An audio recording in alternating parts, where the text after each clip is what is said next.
Appearance of the Pro Tem, so I'm going to call our first meeting of the year to order, Senate Regulated Industries. We have one bill on our agenda today. Senator Bruce Thompson, if you would present for us Senate Bill 352. It's probably easiest for you to go to the stand back there if that's comfortable with you.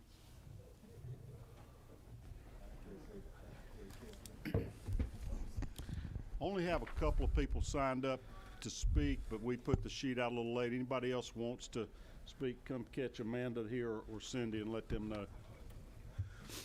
All right, Senator, the floor is yours. Thank you, Mr. Chairman, members of the committee. We bring before you Senate Bill 352. It should be LC 364979. As you know, we have a workforce development issue. We have a shortage across all verticals in our state. And over the last 2 years, we've sought to address this. We did it last year working with veterans. This year, we're looking to do the same thing. As you can see, this bill addresses firefighters, healthcare, and first responders. I've got Mark Hyden here with us, and we'll be able to go through the bill, but this is almost the exact same legislation we used last year on the veterans. You can see we've got a couple of people that are signed up in support. A lot of times when we come before you, we have groups that are concerned or maybe opposed to it, and this time we've got people that are in support of this. It's clear we have a workforce problem, and we're here to be able to address that. Mark? Well, Chairman, members of the committee, my name is Mark Hyden, and I'm the Director of State Government Affairs for the R Street Institute, which is a free market think tank that supports limited, effective government in many areas, including occupational licensing reform, and that's why this is so important to us. Despite having an incredibly low unemployment rate here in Georgia, we're facing some critical deficiencies in our workforce. Recent studies have shown that Georgia has the 5th lowest number of dentists, 5th lowest number of nurses, and 11th lowest number of physicians per capita. Meanwhile, 79 counties don't have a single gynecologist, 64 without a pediatrician, and 9 have no physicians whatsoever. And this particularly impacts rural Georgia. And these deficiencies and shortages were exposed and exacerbated by the pandemic, and the results, they left medical facilities in Georgia and their employees overworked and stretched to the limit.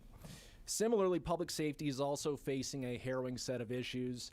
The National Police Foundation found that nearly 90% of all departments are having staffing shortages, and the same can be said right here in the Peach State. I spoke with the Georgia Sheriff's Association. They talked about this problem in rural Georgia, and we've all heard about the shortages that they have in Atlanta. Meanwhile, serious crimes have been surging. But at the same time, if you look at other local jurisdictions like Coweta County and the city of Atlanta, they've also announced firefighter shortages, which is putting Georgians at risk. So over the past few years, thankfully, the legislature has worked to address some of these shortfalls, but we're still facing these problems, and we have little hope for immediate relief. Especially considering that the Georgia Chamber of Commerce wrote pre-COVID there were 3 job openings for every single person looking for a job in this state. So put simply, the only short-term remedy is to encourage public safety and healthcare workers to relocate to Georgia, but certain regulations disincentivize them from moving here. So it stands to reason that fewer first responders will consider moving to Georgia if their spouses will have a difficult time obtaining employment here. And often, because of burdensome and often duplicative licensing requirements, they will have issues working here. So Senate Bill 352 works to aim to fix all those issues, and I'd be remiss if I didn't mention that the Georgia Center for Opportunity has endorsed this legislation, as has the Americans for Prosperity. And if there are any questions, I'd be happy to field them. Let me ask you just a couple, then we'll open the floor for any other committee members that may have questions. I understand that you're saying this might help people that are in the healthcare profession move to Georgia? Yes, sir. Because their spouse would then be able to be licensed in some other profession in an expedited fashion. Yes, sir. But this does not apply to healthcare professionals licensing in any way? No, sir. Okay. So if you're a doctor and you're married to a nurse, she doesn't get special treatment for a nursing license here? That's correct. Okay. But if she wanted to be an electrician or plumber or whatever, and she was licensed in the other state, then you're in business. In business. Okay. Well, I recognize Senator Brass for a question. He's senator right now. Thank you, Mr. Chairman. So I was reading through your list of healthcare providers. You've got registered nurses, advanced practice nurses, licensed practical nurses. I didn't see physician assistants. Is there a particular reason, or was that just oversight? Or We took the definition of healthcare provider from Senate Bill 359 and 220, which was the COVID liability bill, and that wasn't included in that. I'm sure, I can't speak for Senator Thompson, but I'm sure he'd entertain. Senator Brass, we certainly entertain a friendly amendment if you want to offer that up. oh, I didn't even ask, but thank you. Further questions? That's all I got. You may have just solved the puzzle there. Well, I do have a further question. All right, go ahead. So I am the spouse of an advanced practice registered nurse. So Are you can I licensed in another state? Not yet. All right, We're go get working that on it. one and we'll work with you on anything you want. Senator Kennedy. Thank you, Mr. Chairman. Sort of following up on Dr. Brass's question. My question was, I noticed as the draft of the bill is written, firefighter for definition refers back to somewhere else in the code for us to get that definition, as does law enforcement officer and others. But healthcare provider was defined within this, suggesting that maybe it's a different definition than found elsewhere in the code as healthcare provider is normally defined. Kind of an offshoot of Dr. Brass's question. Can you tell us how this definition is different than healthcare provider is otherwise generally found in the code? The only difference is it uses the same definition as healthcare provider in the 2020 bill, with the only difference that we added 3 forms of nurses to that, so we listed them all out. Senator Harbison. Thank you, Mr. Chairman. Just for my information, expedited endorsement, how would that look? Their application is, if their license is out of state and Right. substantially similar to the requirements that we have here, they would still apply to be endorsed to work here in that profession, and it's expedited, and it just goes to the top of the pile. Okay. Thank you. Senator Kennedy, you have another question? Yes, sir. Thank you, Mr. Chairman. If you would look on line 43, so beginning at line 38, it gives us the definition and starts to talk about sort of the meat of this, and it says that someone who holds current license to practice occupation or profession issued by another state for which the testing and experience is similar, and then the B section goes on to say, is in good standing with such other state and is not the subject of an investigation being conducted by a professional licensing board in the other state. And I wondered if y'all considered whether or not a disciplinary action is underway in another state, because that might not be caught by the other state's definition of an investigation, and so that you could have someone that was the subject of an active disciplinary action, not just investigate. I just wondered if you guys thought about that. See what happens when you put lawyers on a committee. No, sir. I hadn't considered the difference of definitions from different states, and I don't think that would be a concern if a change was brought on that. Okay, one other question, Mr. Chairman. Go right ahead. I didn't know we were judiciary. And then finally, under subsection C, line 46, it talks about sort of the requirements to pass the examination, so forth and so on. I didn't see a provision addressing continuing education requirements in this bill, either that they're in compliance with the other state or in compliance with Georgia. And I just wonder if that doesn't create a possible crack that somebody might slip through where they're not having to maintain whatever continuing ed requirements are that would apply to their profession. If they don't do any of their continuing education, then they no longer be in good standing. So I don't think Okay. they would meet this definition. Okay. Thank you, Mr. Chairman. Thank you. Just out of curiosity, to be right with you, Mr. Chairman, do other states have similar laws for expedited licensing as Georgia's trending? Yes, sir. There's different variations of this in many different states. As it pertains to just health care, I believe Louisiana was the very first to do that, and we're following that their example. because I could see where you could have reciprocity with states that would treat our citizens the same if that was a nationwide trend rather than just something here local. States are increasingly moving in that direction.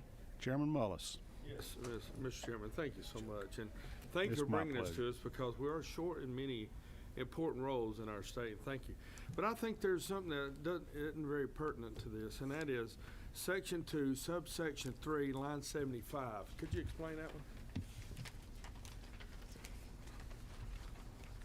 You going to night law school behind our back? Chairman Maltz, we're certainly open to an amendment if you'd like to go ahead and Okay, address that, I sir. didn't think you had a good answer for Might that. be so moral I'll move on, perpetuity Mr. or- Chairman. Okay. Any further questions there, Yoda? Hey. Mr. Pro Tem, you number 5. Number 5. You I did. said, Mr. Chairman, I just wanted to point out to the sponsor this early in the session, and don't take these questions personal. We've got a lot of vim and vigor this time of the year. So if your copy is missing line 75, so are the rest of ours.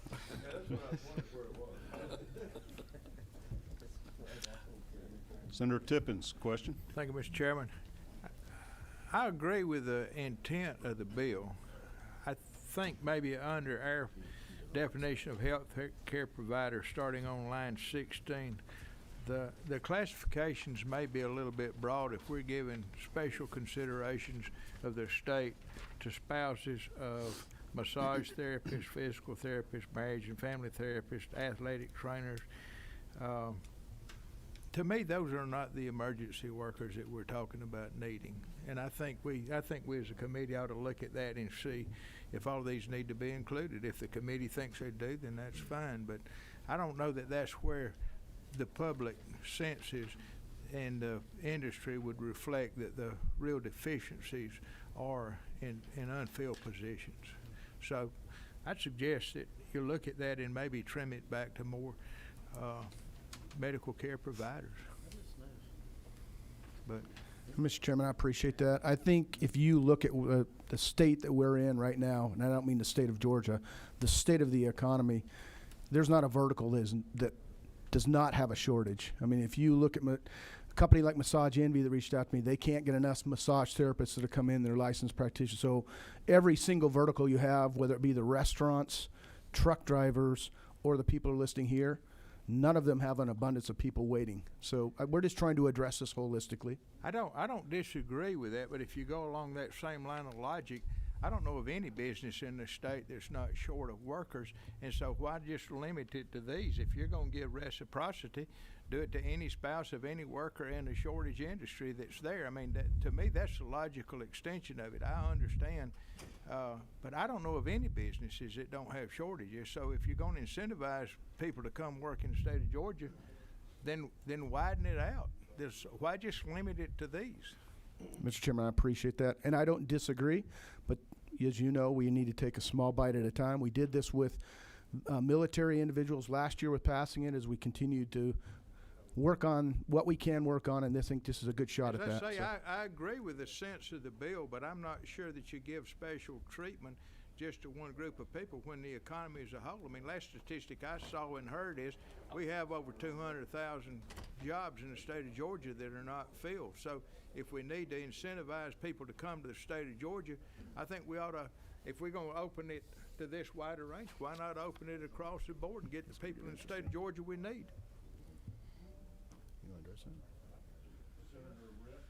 that? Thank you, Mr. President. I think you have I think you have a good bill here, but I think initially trying to get out the gate, you might want to think about narrowing the scope and think in terms of optics, because I know Massage parlors do a good job, but you know, some people may not look at it that way. But I think just coming out the gate, you might want to narrow it to certain medical field people, you know, nurses, et cetera. Then once it gets going, then you can look at, just kind of thread the needle a little bit. Because I'm pretty sure when you get to the House, they're probably going to ask the same thing on it. Just something to think about. Other questions from committee members? All right. Senator Mullis. Actually, not a bad idea. I mean, it's a great idea. Excuse me, I didn't mean to say it wasn't a bad idea. It's a great idea. But who would make that decision if we amended this bill to say any that we're short on? Who would make that decision? Chairman of the Regulated Industries Committee, maybe? That would be certainly qualified. Labor Commissioner? Oh. Vice Chair All in right, hey, consultation. that's not a bad idea. Just saying. It's not a bad idea. I didn't know. I'm sorry, I didn't mean to be so Yeah. unprofessional, Mr. Chairman. I No, apologize. Rules Chairman gets special leeway in here. Who's that?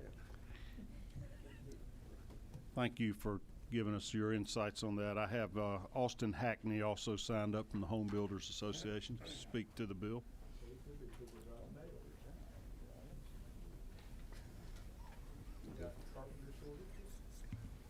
That's it.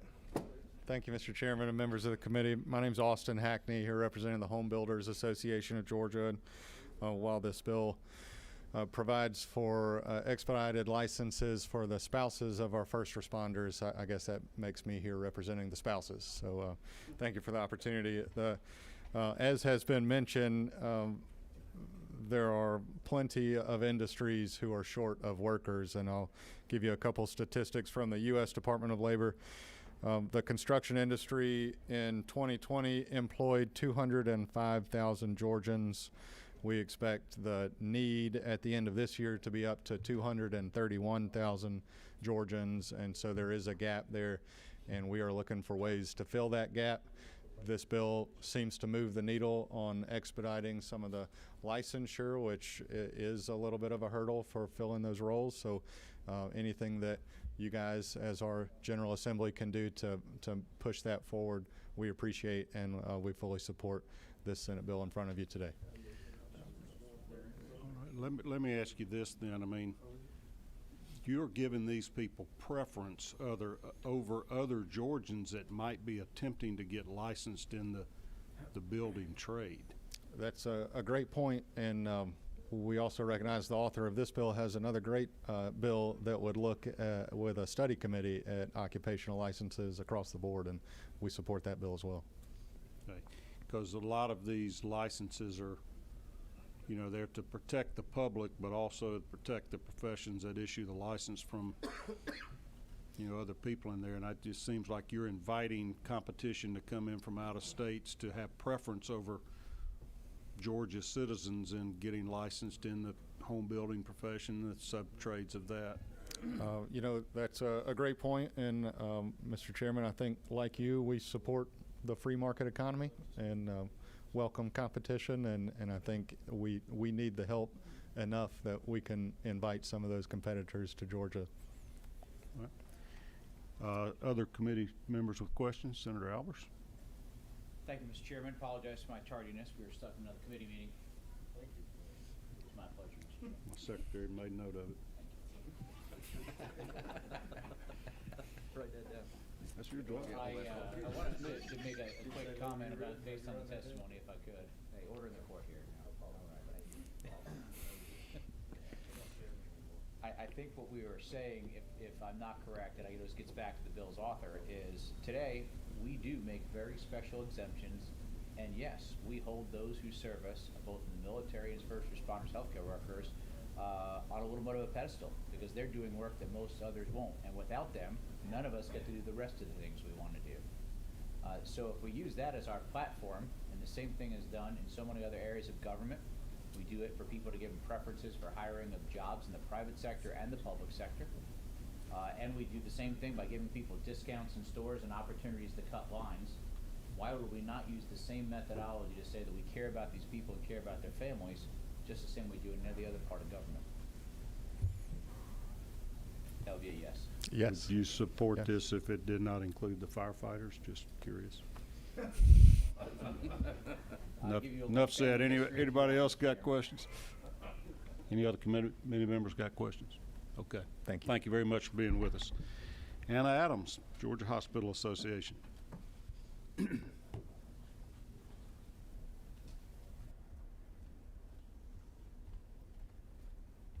Thank you, Mr. Chairman, members of the committee. We are proud to support Senate Bill 352. For those of you who are not aware, this year workforce is our #1 legislative priority. So we are looking for ways to come up with creative incentives to get people to come to Georgia to work. And I think having healthcare professionals who are here even now on a contract basis want to stay in Georgia is certainly something that we can get behind and support. So with the shortages that we're currently experiencing prior to COVID and even now that COVID has begun, we are in support of anything and everything we can do to get more healthcare workers in our state and to have them stay. And I think this is good incentive. So proud to support this bill. Any questions for Ms. Adams? Thanks for being with us. Appreciate it. Thank you. Those are the only names that have signed up to speak. Is there anybody else that's come in late that would like to be heard on this bill, for or against it? All right. Do you have any closing comments, Senator Thompson? Thanks, Mr. Chairman. I appreciate the committee considering this legislation. I think it's good legislation for the state of Georgia. Thank you. Before you step down, you've got some concerns amongst several committee members, just judging by their questions. Would you like us to take action on your bill today or address any of those? Mr. Chairman, I'd like us to take action on the bill. If we want to continue to make some changes, we can move it or address the concerns as we move forward. But I'd like us to take some action on this bill, please. All right. Thank you. Did you have a question? No, I Sure. got to stay. Okay. You're Got something to recognized. say. Senator Mullis has something to say. Thank you. Mr. Chairman, thank you so much for recognizing me, and I appreciate just being able to serve on such a committee as this. Pleasure is all mine. We're Thank very you. fortunate to have you on this committee. Can we hug? I want to commend Senator Tippins on his statement earlier, and I agree with that. However, since the chairman has a study committee in this that we were talking about other professions, maybe with the comment that Senator Kennedy made about making sure we have qualified people and we don't disturb the competition part of Georgia and overwhelm it, maybe the study committee is how we go further with this bill, with another bill perhaps that gets the other professions that we may be short of. So I would recommend just move currently on this bill and then look back and see if we can do better on another one. All right. What's the pleasure of the committee? Any motions? I'll make a motion to pass. I'll second it. All right. We got a motion do pass and a second by Senator Albers. Any discussion on the bill or any proposed amendments? You had an interesting suggestion there earlier, Mr. Vice Chairman. Just want to make sure you I have an did, opportunity. Mr. Chairman, but I answered my own question, and we're good to go. All right. Thank you. Yes. I'm in favor of the bill, of the intent of the bill, but I think when we give massage therapists preferential treatment over other segments of the economy that are in much more need of, that have shortages in their workforce, we're being very short-sighted, and I'll vote against the bill as it's currently drafted. All right. Any further discussion, comment? Senator Ginn, I think I got you at number 11. Yes, Tell me if you're hot.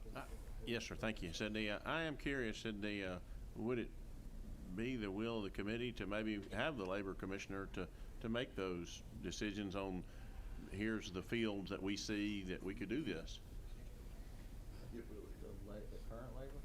Well, I'm just saying, this wouldn't go into effect till maybe after, like, January 20, you make this law into effect January 2023. You want to propose an amendment to that effect, or you just asking a question? I wanted to get the will of the committee, and if there was any feedback on that, I said, was kind of, if there was, I'd move that one on down the line.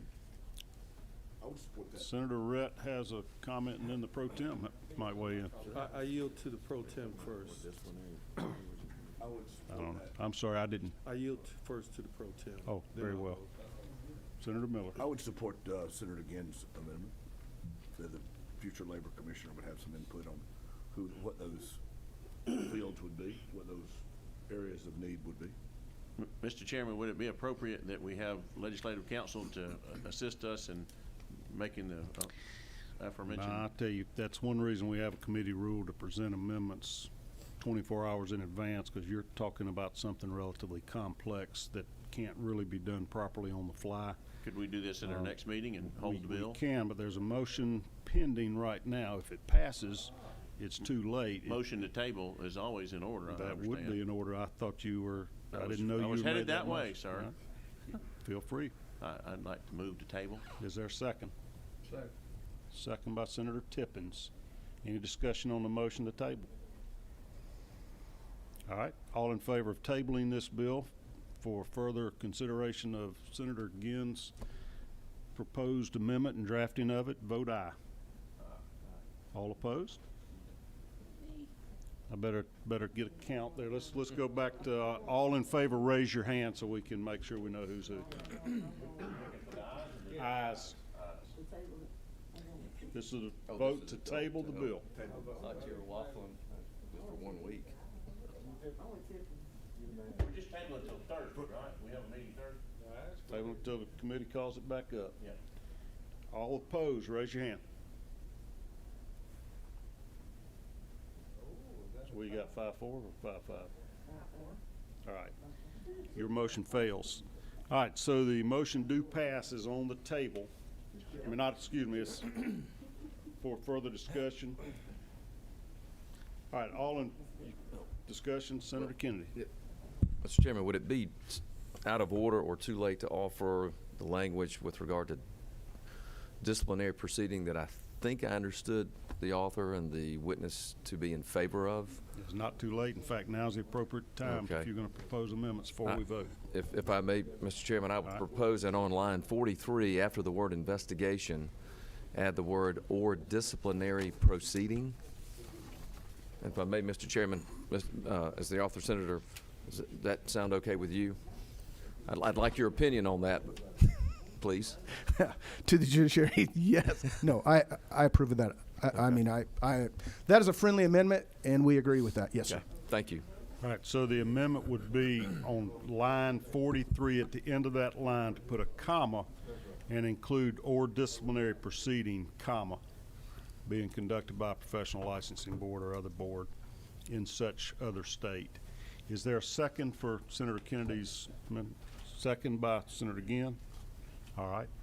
Any further discussion of that proposed amendment that is viewed by the author as a friendly amendment? All right, all in favor of the Kennedy amendment, raise your hand. Any opposed? That passes unanimously. All right, so we're back to the do pass motion. Any further proposed amendments or discussion?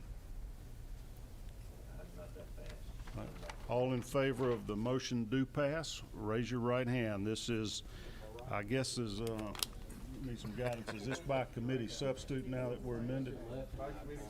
All right, LC 364979 as amended, the committee substitute. Raise your hand if you're in favor of do pass. All right, you got it? Okay, all opposed?